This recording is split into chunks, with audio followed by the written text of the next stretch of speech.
Bonjour à tous, vous allez poursuivre dans un instant la séance de questions cribles.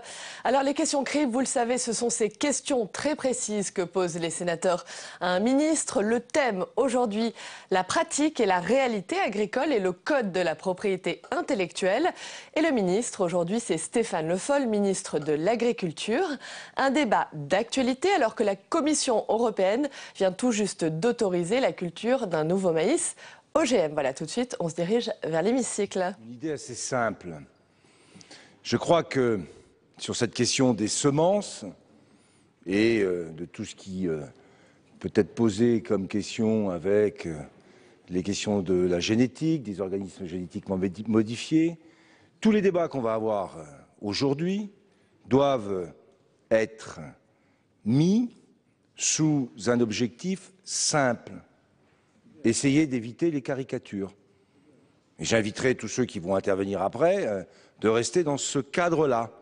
Il n'y a pas ceux qui seraient des tenants de je ne sais quelle idée rétrograde sur la question des semences et ceux qui, parce qu'ils auraient fait des choix à un moment ou à un autre, seraient les tenants du progrès. Voilà le premier élément que je voudrais donner dans ce débat. Le deuxième, c'est sur la question que vous avez posée. Il y a deux types de décrets, celui qui concerne les semences. Et vous avez évoqué effectivement un décret qui sera pris sur les espèces pouvant bénéficier des dérogations, les semences de ferme. Il étendra la liste des 21 actuelles à 13 nouvelles espèces, en particulier les sojas, les trèfles, les lupins, les pois. Et pour ce qui est de la question liée à l'autre décret, qui n'est pas obligatoire, qu'il n'y a pas d'obligation de prendre, sur les questions liées à la reconnaissance et sur les organisations liées à la recherche et au financement, ce décret nécessite d'abord qu'on s'appuie sur des accords interprofessionnels. Il n'y a pas d'obligation, donc on va attendre qu'il y ait là des discussions qui permettent d'avancer avant de s'engager sur un décret plus précis. Donc voilà ce que je voulais vous répondre sur la question qui était posée sur les questions liées au décret. Il y en a un qui va être publié rapidement, qui étendra le nombre des espèces, je l'ai dit, et l'autre, nous privilégions d'abord ce qui est la règle, les accords interprofessionnels. Merci. Mon cher collègue, si vous voulez réagir. Monsieur le Président, merci Monsieur le Ministre de cette réponse. Mais ce qui intéresse le monde agricole, naturellement, c'est le deuxième point que j'évoquais, c'est la rémunération des sélectionneurs. Donc c'est là-dessus qu'il faut une réflexion et qu'il faut avancer pour répondre au monde agricole et faire attention à la concurrence des grandes puissances étrangères qui sont très dangereuses pour notre économie. Très bien. La parole à présent à Aymeri de Montesquieu pour le groupe UDI-UC. Merci, Monsieur le Président. Monsieur le Ministre, mes chers collègues, chacun le sait, la France est le premier producteur européen de semences et le deuxième exportateur mondial. Notre pays a une position particulière sur la brevetabilité du vivant. En effet, pour les semences, le système actuel de certificat d'obtention végétale convient à tous les acteurs, aux agriculteurs comme aux semenciers, grâce à la législation de 2011. Et pourtant, pour ce qui est des OGM, le dogmatisme l'emporte. La culture en est presque totalement interdite, mais on importe et on consomme, par exemple, du soja transgénique. Où est la cohérence? Cette schizophrénie est totalement hypocrite. Les grandes entreprises semencières françaises ont dû délocaliser leurs recherches à l'étranger, surtout aux États-Unis, nos principaux concurrents. Cela induit une perte de savoir-faire, d'emplois et un risque d'exclusion des marchés de semences. La recherche agricole et agroalimentaire devrait être une priorité, notamment à travers l'INRA, laboratoire d'excellence, qui nous ouvre les applications pratiques d'une recherche éthique et encadrée. Faut-il laisser les brevets sur les végétaux aux multinationales américaines? Comment pourrez-vous nous défendre dans les négociations sur l'accord transatlantique? Les enjeux sont évidemment considérables. Il s'agit de l'avenir alimentaire de la planète. Ne prenez-vous pas le risque de nous couper des marchés internationaux par dogmatisme?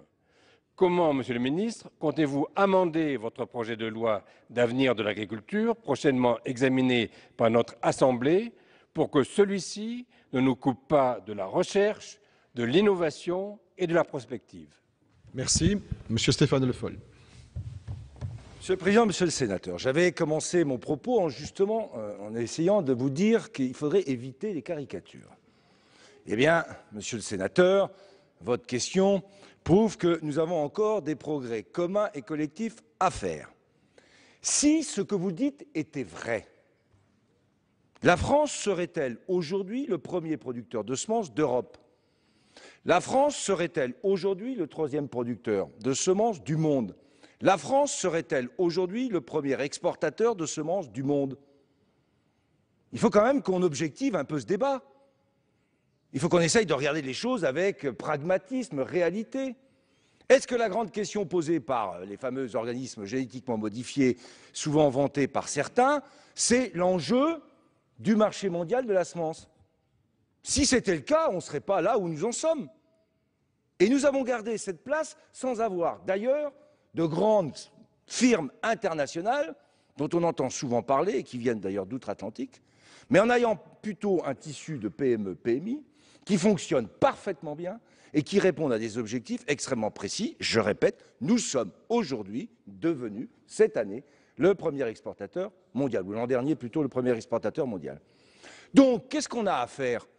Pas à se poser les questions du passé, à essayer d'ouvrir les grands débats de l'avenir, à essayer de penser les choses, non pas avec ce qui s'est passé, mais en essayant de se projeter sur l'avenir, faisant en sorte de savoir à quoi on doit répondre.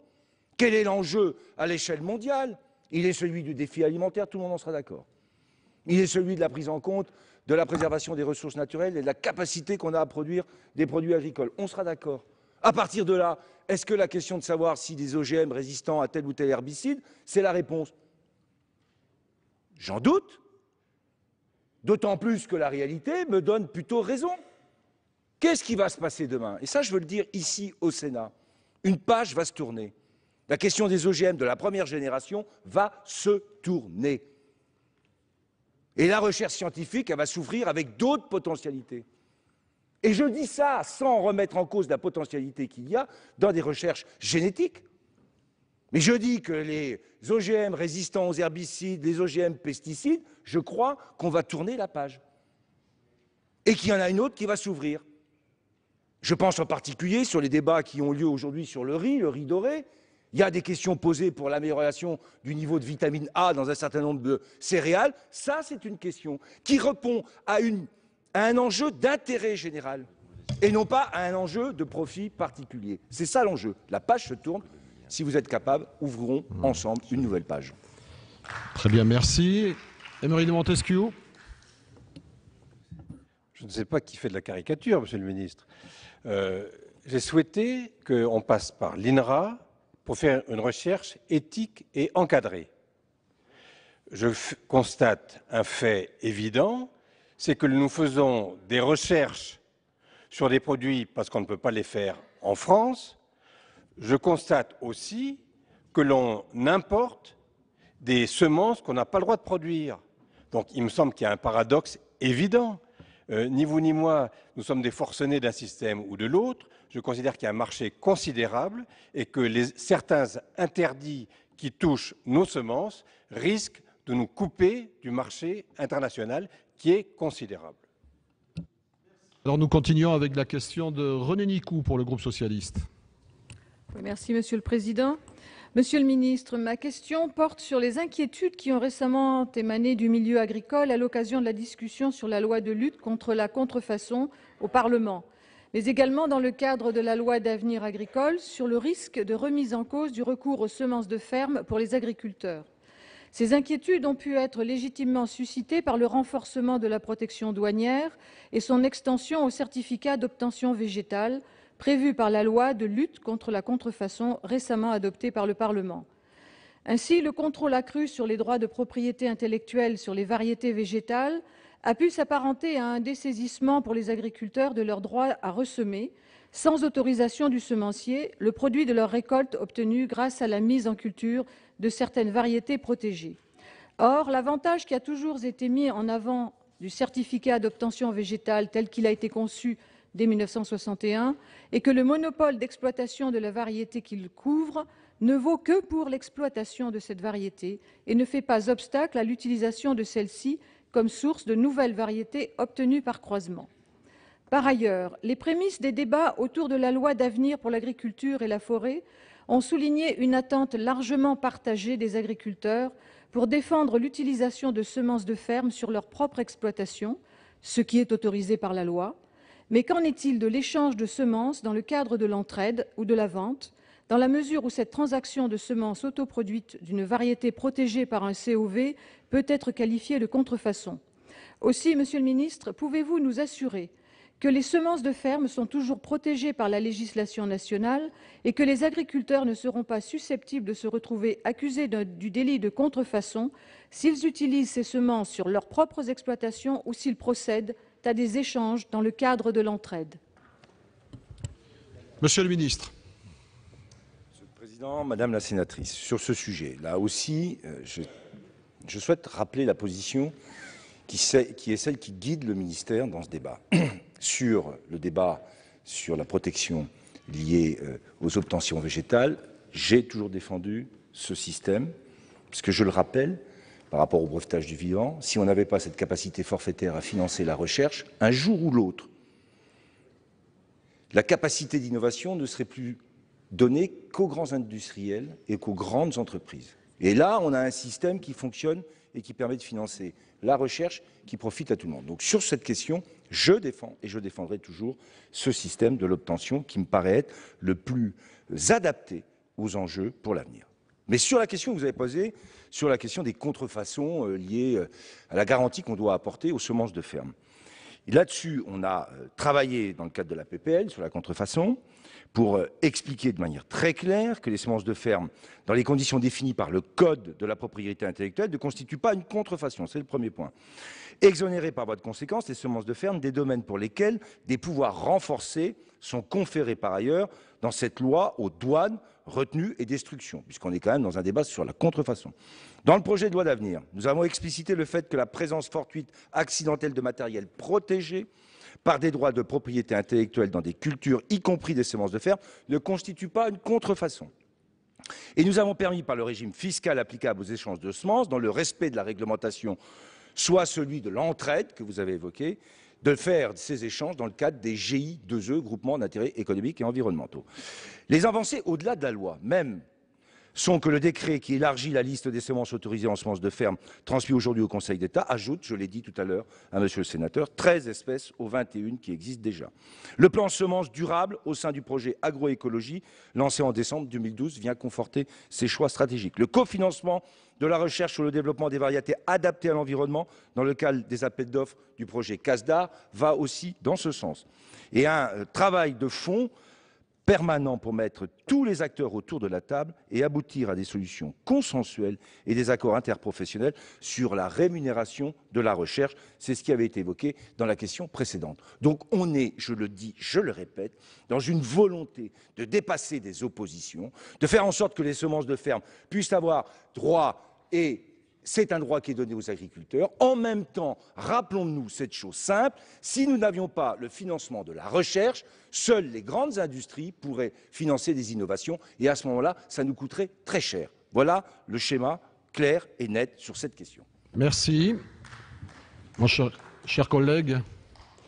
Oui, merci, Monsieur le Ministre. Je pense que ces précisions permettront de clarifier les choses dans l'esprit de tout un chacun et nous attendons la suite des travaux dans ce domaine concernant à la fois l'utilisation des semences sur les exploitations et dans le domaine de l'entraide, ce qui est une demande légitime de la part des exploitations. Merci. La parole à Michel Squarnec pour le groupe CRC. Merci, Monsieur le Président. Monsieur le Ministre, mes chers collègues, il y a quelques semaines, la Commission des affaires économiques a voté une proposition de résolution relative à la mise sur le marché et la brevetabilité des semences et obtentions végétales. Ce texte est devenu résolution du Sénat le 17 janvier dernier, donc 2014. Dans sa version initiale transmise à la Commission des affaires économiques, La proposition de résolution rappelait notamment que la priorité devait être accordée à une protection par le certificat d'obtention végétale, le COV, et devait limiter les possibilités de protection par le brevet. Lors de l'examen en commission, les sénatrices et sénateurs du groupe CRC ont déposé un amendement afin de réaffirmer le principe de non-brevetabilité du vivant. En effet, nous souhaitions apporter des garanties pour protéger la liberté de la recherche, de la production et des échanges dans le domaine agricole. Par notre amendement devenu alinéa 18 de la proposition de résolution, nous avons fait inscrire l'attachement au caractère non brevetable des plantes issues de la sélection génétique, tout particulièrement dans le cas de plantes obtenues par des procédés d'amélioration classiques, et que soient exclues en conséquence les plantes comme les variétés du domaine de la brevetabilité. Monsieur le ministre, nous aimerions nous assurer que vous partagez les recommandations du Sénat. Comment allez-vous garantir que cela s'applique avec rigueur, malgré la pression des compagnies de biotechnologie transnationales et des USA dans le cadre des négociations du traité transatlantique? Portée par le G20, l'initiative pour le blé est présidée par la France. Comment y promouvoir cette position? Et enfin, comment envisagez-vous de traduire ce principe essentiel pour les pratiques agricoles dans les missions particulières concernant la création variétale des différents services d'État et opérateurs publics? Je vous remercie. Très bien, merci, Monsieur le ministre de l'Agriculture. Monsieur le Président, Monsieur le Sénateur, sur ce sujet qui porte encore une fois sur le débat sur système d'obtention et brevetage, c'est vrai que la frontière entre les deux systèmes doit être précisée et clarifiée. J'en suis parfaitement d'accord.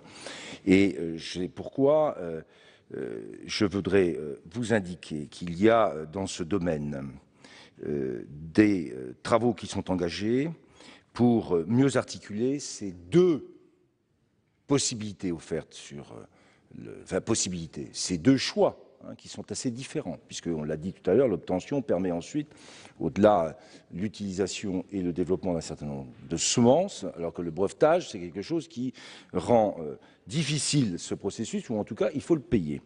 Donc, moi, j'ai demandé, il y a un rapport, une discussion qui est en cours au niveau du Haut Conseil sur la biodiversité, qui a été établi en 2013, réunissant la Confédération paysanne et le CNIS, et qui fera l'objet d'un colloque fin avril que je dois moi-même conclure. Deux sujets principaux sont en débat. Veiller à l'articulation claire du champ du brevet avec celui du COV et à ce que le champ du brevet soit clairement encadré. C'est, je crois, votre souhait. Et veiller à ce que tous les acteurs du secteur, y compris les agriculteurs qui utilisent les semences, soient clairement informés des droits de propriété attachés aux semences qu'ils utilisent. Cette diffusion et transparence d'informations fait l'objet du deuxième axe du plan semences durable pour une information accessible et complète des utilisateurs. Il y a donc un travail approfondi qui est engagé sur ce sujet au niveau national, mais je crois aussi qu'il faudra qu'on l'engage à l'échelle européenne. Car dans ce débat, à l'échelle de l'Europe, il y a des améliorations et des progrès et des clarifications à apporter. Par ailleurs, dans la loi d'avenir, nous avons soutenu un amendement qui vise à exclure de la portée des brevets relatifs à une information génétique sur le végétal toute présence fortuite ou accidentelle dans une culture. Merci. Alors pour la réplique, la parole est à Annie David, Madame la Présidente. Merci Monsieur le Président. Monsieur le Ministre, merci de votre réponse. Nous souhaitions, avec Michel de Squarnec et mon groupe, attirer particulièrement votre attention, et je crois que vous nous avez entendu, sur les dérives des droits attachés à la propriété intellectuelle couplés à l'essor des biotechnologies et leurs conséquences que vous connaissez également, graves, sur les pratiques et la recherche agricole. Vous le savez, des contentieux sont en cours au niveau européen, notamment en raison de la politique menée par l'Office européen des brevets, qui, en mai dernier, vous le savez bien, octroyait à Syngenta un brevet garantissant à la firme suisse, par exemple, des droits exclusifs sur un poivron issu du croisement entre un poivron commercialisé et une variété originaire de Jamaïque, connue pour sa capacité à résister à plusieurs insectes nuisibles. Si ce brevet, Monsieur le Ministre, n'est pas annulé, il empêchera d'autres sélectionneurs d'utiliser librement cette variété, même s'il ne s'agit là en aucun cas d'une invention. Donc nous sommes satisfaits que vous nous ayez entendus, puisque l'INRA, à nos côtés, s'est positionné également contre la brevetabilité des plantes et des gènes, et leur charte de propriété est en cours de révision. J'espère que vous vous en inspirerez, Monsieur le Ministre. Merci. La parole à Joël Labbé pour le groupe écologiste. Oui, Monsieur le Président, Monsieur le Ministre, chers collègues, et j'en profite pour saluer tous les gens qui nous regardent parce qu'il paraît qu'ils sont de plus en plus nombreux et c'est vraiment bien qu'ils puissent s'intéresser à nos débats.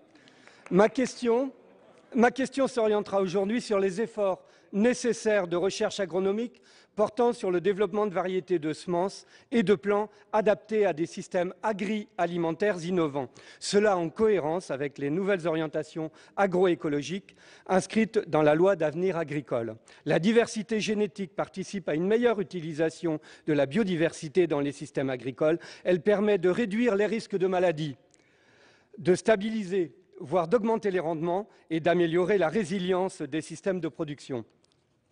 Or, la sélection végétale, telle qu'elle est pratiquée aujourd'hui, est au service quasi exclusif du mode de production de l'agriculture intensive, grande consommatrice d'intrants chimiques. Pour accompagner le développement de nouvelles pratiques agroécologiques, économes et autonomes, liées au terroir, il est nécessaire de disposer de variétés adaptées. Nombreux sont les paysans qui attendent un véritable effort en ce sens de la sélection professionnelle, notamment du service public dont c'est le rôle. Parallèlement, des initiatives paysannes cherchent à redévelopper les variétés locales, parfois à adapter de nouvelles espèces et à retrouver une autonomie vis-à-vis de la production, de l'utilisation et de la conservation des semences. Malgré tout l'intérêt qu'elles représentent, ces nombreuses expériences de recherche coopératives et participative, qui placent le développement et l'innovation paysanne au cœur de leurs objectifs, ne bénéficient pas, faute de chercheurs dédiés, du soutien suffisant des organismes de recherche publics. En matière de sélection végétale, la collaboration du monde de la recherche avec la société civile, avec le monde paysan apparaît pourtant indispensable, tant le potentiel d'innovation est important. Aussi, je vous demande, Monsieur le Ministre, quels moyens comptez-vous mettre en œuvre pour impliquer davantage nos organismes de recherche nationaux sur cette question, à l'instar de ce que l'on voit dans certains pays européens, bien plus avancés que nous dans ce domaine des recherches sur les agricultures alternatives? Je vous remercie. Merci. Monsieur le ministre, vous avez la parole. Monsieur le Président, Monsieur le Sénateur Joël Labbé, je voudrais d'abord juste corriger une petite chose. J'ai dit HCB tout à l'heure, Haut Conseil à la biodiversité, mais c'est la diversité du Sénat qui m'a fait faire une petite erreur. C'est Haut Conseil aux biotechnologies. Donc je voudrais juste corriger. Et deuxième point, je voudrais vous dire aussi qu'on sortira pour le Salon de l'agriculture un document sur l'agroécologie, les 10 points clés pour comprendre, dans lequel il y a la question des semences et en particulier le plan semences durables et agriculture durable qui va figurer et qui va mobiliser au travers des orientations qu'on a évoquées, ce que j'ai rappelé tout à l'heure, près d'1,33 million d'euros par an. Donc on va consacrer à ce plan cette somme. Et les thématique de cet appel à projet sur ces grandes questions liées au plan semences agriculture durable porte essentiellement sur les préoccupations justement agroécologiques, c'est-à-dire comment on rentre dans ce processus au travers de la mobilisation de la recherche et des semences, ceci afin de stimuler la mobilisation des acteurs de la recherche publique et privée française sur le développement de variétés, de semences et de plants adaptés à des systèmes agricoles et alimentaires innovants. Je rappelle que la France s'est engagée à l'échelle mondiale avec la FAO sur un grand colloque sur l'agroécologie. C'est-à-dire que tout ça s'enclenche dans un processus qui est bien sûr national, européen et international. Ainsi, l'appel à projet de 2014 qui a été lancé le 23 décembre 2013 et qui se clôture le 5 mars 2014, intitulé « Développer des variétés, des semences et des plants adaptés à des systèmes agri-alimentaires innovants en réponse au changement de modèle agricole », retiendra en priorité les projets permettant de favoriser un renforcement de l'orientation du progrès génétique vers les variétés adaptées à des conduites culturales diversifiées, permettant notamment de répondre à l'objectif de réduction des intrants. Et ça, c'est un objectif économique, c'est de l'innovation. Moins ça nous coûtera cher de produire, mieux on pourra être compétitif. C'est-à-dire que l'environnement et les choix que nous faisons rejoignent les choix de compétitivité et d'approche économique.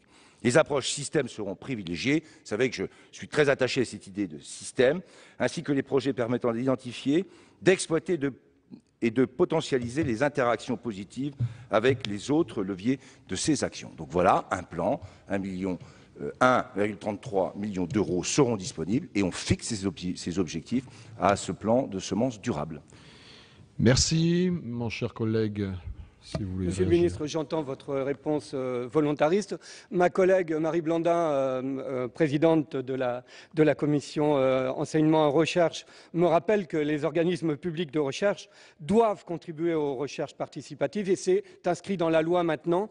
Par contre, je voudrais quand même vous rappeler que moins de 100 équivalents temps plein dédiés à l'agriculture bio sur plus de 7500 titulaires dans notre grand service de l'INRA. Donc je crois qu'il y a à faire. Vous êtes volontaire là-dessus, monsieur le ministre, on vous attend. Vous avez évoqué les appels d'offres. Alors, l'immense majorité des appels à projets de recherche exclut de fait les associations paysannes et la société civile qui ne disposent pas de moyens financiers et administratifs exigés. Elle réserve ses partenariats aux entreprises privées susceptibles de bénéficier toujours, et ça se comprend, d'un retour sur investissement issu de droits de propriété intellectuelle qui interdisent les pratiques paysannes collaboratives. Et je crois qu'il y a lieu justement de rectifier cela. Je vous remercie. Merci. Alors pour la question suivante, Monsieur le Président Raymond Vall pour le groupe RDSE. Merci Monsieur le Président, Monsieur le Ministre, mes chers collègues. Monsieur le Ministre, vous avez répondu déjà en grande partie à la question que j'avais donc à vous poser. Et donc je me réjouis d'abord que vous ayez souligné le dynamisme remarquable de nos entreprises de semences et de plants. Et bien sûr, les chiffres que vous avez cités méritaient qu'on les rappelle. Et c'est d'ailleurs pourquoi le groupe RDSE avait choisi de soutenir la loi COF de 2011, considérant qu'elle consolidait un modèle de protection de la propriété industrielle moins pire que celui du brevet, qui verrouille de façon dramatique la recherche. Pour autant, le savoir-faire et la volonté patiente de l'agriculteur, ou encore ses choix de rotation, ont en effet contribué à la conservation in situ des semences, à la préservation et surtout au renouvellement de la biodiversité cultivée.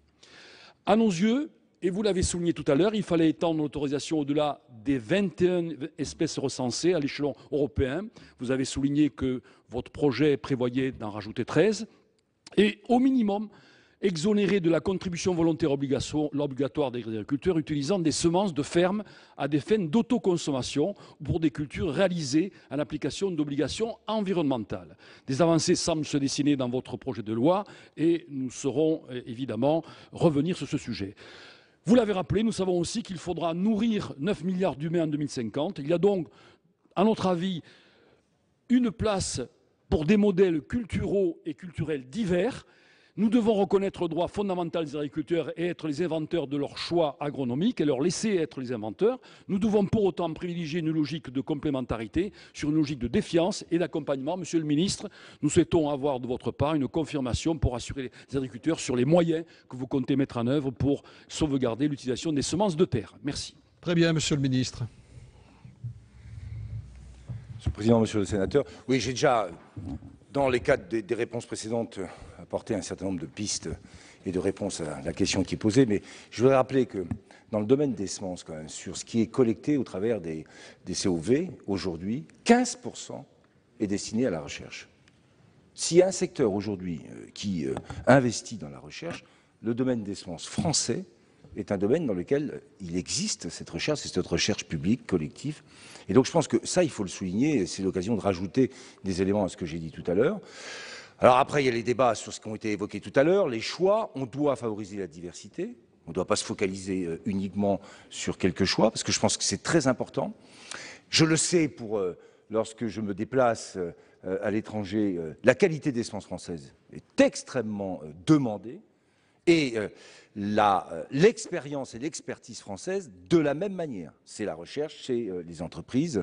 Le dernier débat en date que nous avons eu en début de semaine avec nos amis marocains, débat avec l'ensemble des professionnels sur cette question, là encore, a été vanté de manière très claire la collaboration que nous avons engagée avec le Maroc qui permet de développer des semences adaptées à des climats spécifiques. Donc on est bien là dans un projet d'organisation où l'innovation et la recherche sont partie prenante des enjeux que l'on doit défendre en ayant cette ouverture à l'ensemble des modèles possibles, en préservant, ça a été dit, la possibilité des semences à la ferme, mais tout ça, ça fait un ensemble qui a une efficacité économique, écologique et sociale qui me paraît très important, On est, je le rappelle, le premier exportateur mondial, donc ce modèle, il fonctionne. Faut-il qu'on soit capable d'alimenter les enjeux et les réponses aux besoins de demain? C'est tout le débat que nous avons. J'y rajoute bien sûr ce que j'ai dit sur le CASDAR, avec le plan sur la semence durable, plus d'1 million d'euros,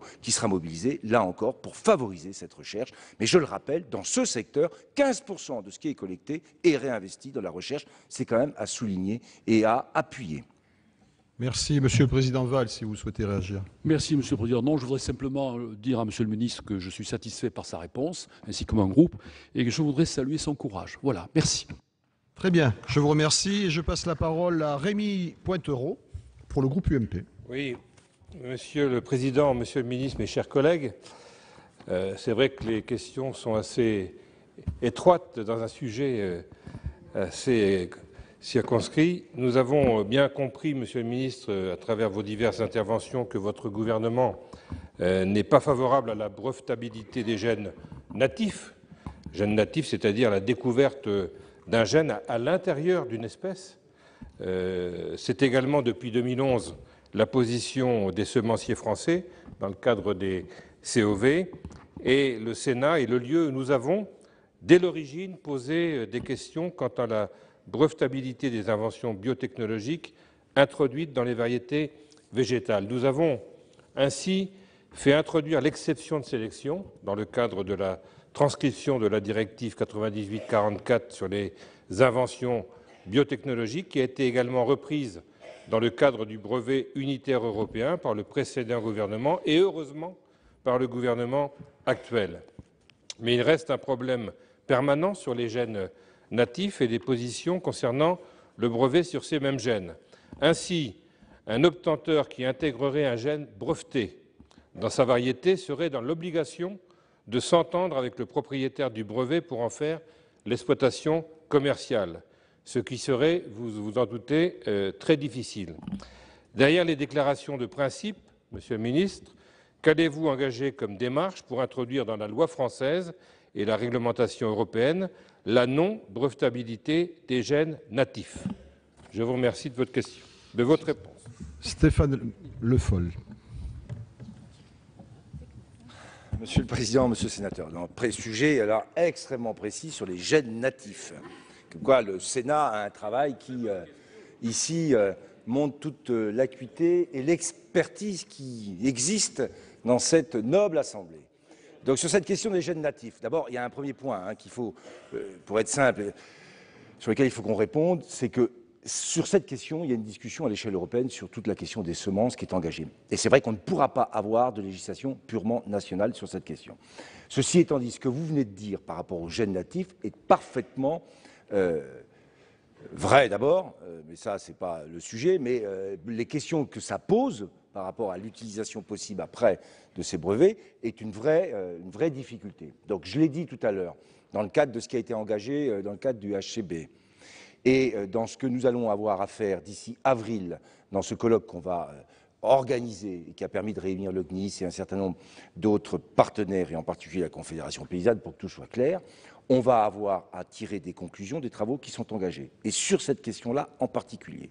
Mais je rappelle que ça doit être au niveau national une démarche d'anticipation, une démarche sur laquelle il faut qu'on essaye de caler l'articulation brevet COV et qu'on le fasse, nous, avec une vraie réflexion approfondie pour pouvoir porter le message à l'échelle européenne. Parce qu'il faudra qu'on traite cette question à l'échelle européenne, puisque c'est dans le cadre de la législation européenne que sur ces problèmes de brevetage, en particulier sur les gènes natifs, on doit trouver une solution qui permette de faire une vraie différence et qui évite ce qui a été dit tout à l'heure, c'est qu'on aille chercher un gène dans un végétal, dans un endroit du monde, qui n'a pas été d'ailleurs ni créé ni innové par tel ou tel, qui peut être récupéré, intégré dans une autre plante et considéré ensuite, avec un brevet déposé, comme étant la propriété de celui qui l'a fait. Ça, c'est quand même un vrai sujet qui doit être traité. Nous allons le traiter, nous allons en discuter, puis après, il faudra qu'on soit suffisamment fort. Ça pourra faire l'objet d'ailleurs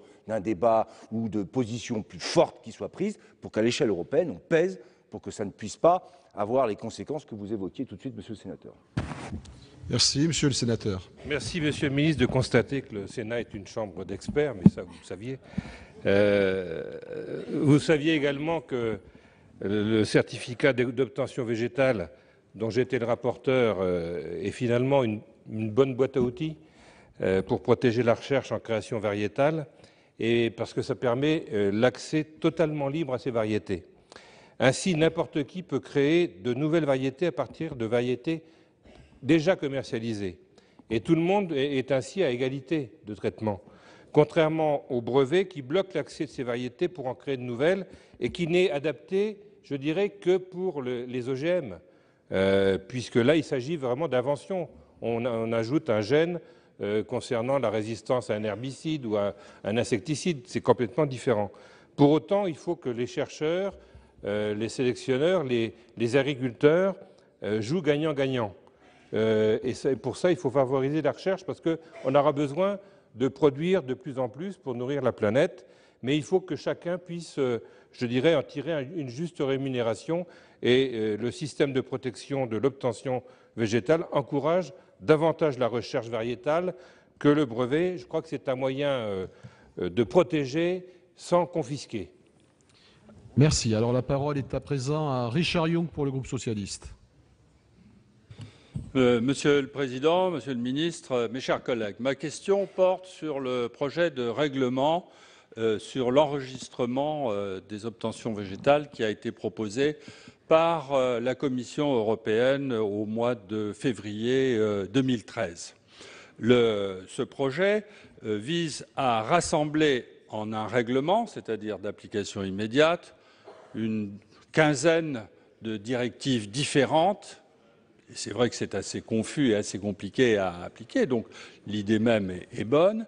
Donc c'est une idée de rassembler ces textes en un texte unique et au fond, prolonger l'amélioration de l'enregistrement des variétés et de la certification des semences. Il propose également d'allonger la durée de protection de 10 à 30 ans, ce qui est considérable.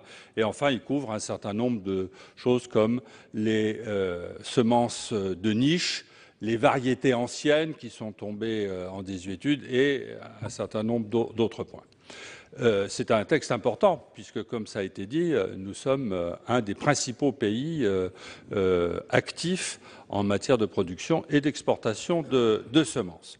Le Sénat avait pris position sur ces questions en faisant part de réticences, d'une part sur le nombre d'actes délégués, sur le fait qu'au fond c'était la Commission qui prenait en main l'ensemble du domaine, sur la durée, nous trouvions que 30 ans c'était une durée trop longue, et enfin sur le fait que tout ce qui était forestier était inclus alors que ça relève d'autres modes de protection.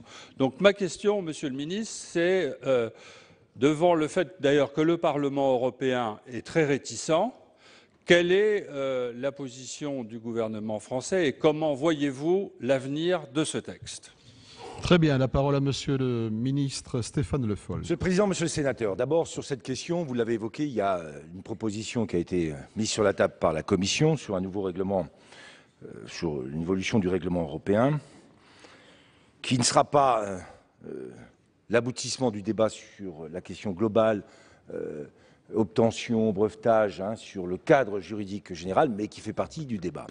Ce que vous avez dit, Monsieur le Sénateur, c'est que, et la question que vous me posez, c'est quelle est la position du gouvernement par rapport à la proposition de la Commission, qui, je le sais, je crois que c'est hier soir, a vu la Commission de l'agriculture du Parlement européen refuser la proposition de règlement de la Commission. Bon. Moi et le gouvernement français sommes favorables à l'idée d'une simplification. Il y a trop de règlements et il faut qu'on soit capable de simplifier et de moderniser ces règlements. Donc là-dessus, on doit trouver un point d'accord ensemble. Les évolutions proposées qui sont cohérentes avec la politique nationale du plan semences durables, en particulier l'intégration de la dimension environnementale dans les critères d'examen de la performance des variétés en vue de leur mise en marché, par définition, nous y sommes aussi favorables. Mais vous l'avez dit, vous avez posé d'ailleurs deux questions dans ce qui a été la position du Sénat.